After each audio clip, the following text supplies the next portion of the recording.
Gail, so nice to have you back. Jim, it's so nice to have you back. Thank you very much. What's Hot in Tucson, year 2009. You are the feature exhibitor for the Westward Look Hotel for this show. And Brian and I have reviewed your case. Needless to say, it's truly magnificent.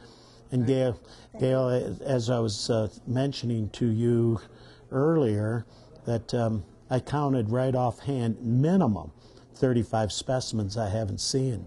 You've added some extraordinary things. I thought you'd seen everything in the world, Dave. You found it too. So anyway, it really gives me a pleasure to get together with you. And what I'd like to have you do is explain some of your activities. And you're very good at that, Gail, by the way, explaining all the pros and cons and how you get along with people and what have you. And it's such a pleasure being with you. You've always been very nice to me, and I really appreciate it. Thank you. I love feeding you, you know. That's the truth. That's how we get great rocks. They come for her food. Yeah, exactly. They have to leave something behind. Absolutely delicious cooking. Yeah. Thank you. So anyway, Jim, you had mentioned to me a while ago when we were looking at your minerals that there's so many new specimens you have added in this particular year. That's right. We've added at least 1,000 pieces this past year. A lot of them were thumbnails. We collect in all sizes, as you know.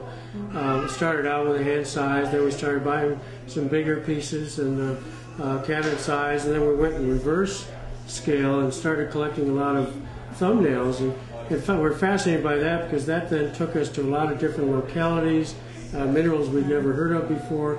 And we were able to take off from that and research a lot of whole new sides of the collecting of minerals that we hadn't seen before. So it's been great fun. That's fantastic. And what I like about your collection, as far as the general mineral collection of either one person or a couple, such as Gail and Jim, is that they have what I call a balanced collection.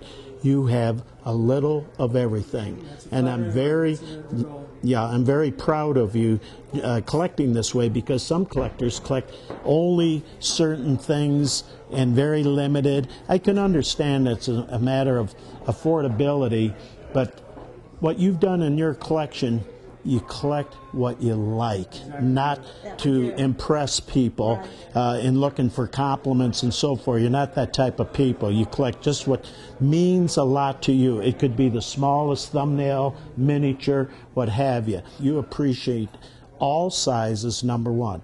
Number two, you have such a wonderful balance. You have things that are very, very nice. And one thing I noticed that some people, well, they got this great big whatever it is in the case, but why do they have that? They don't understand what true collectors like.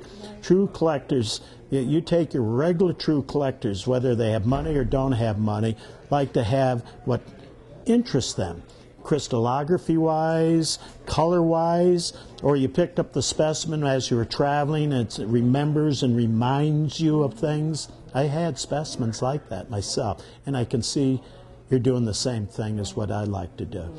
So if you want to comment on that, go ahead. One of the interesting things, especially your comment about not having the means to be buying expensive and many pieces, you don't need to be wealthy in this hobby. That's one of the beauties of collecting minerals. In fact, in the case outside, there's several pieces in there we paid less than $10 for those specimens. Isn't that wonderful? In the case, see, that's wonderful. They're in the same case with some $100,000. That's right.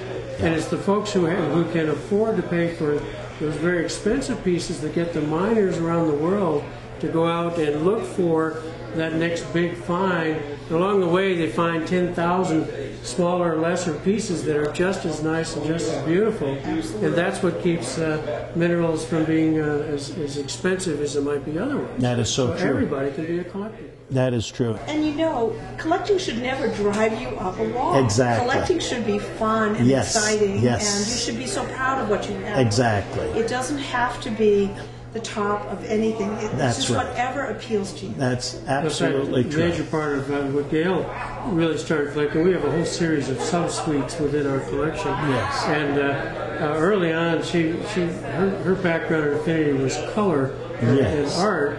And As a consequence, she was fascinated by smithsonites.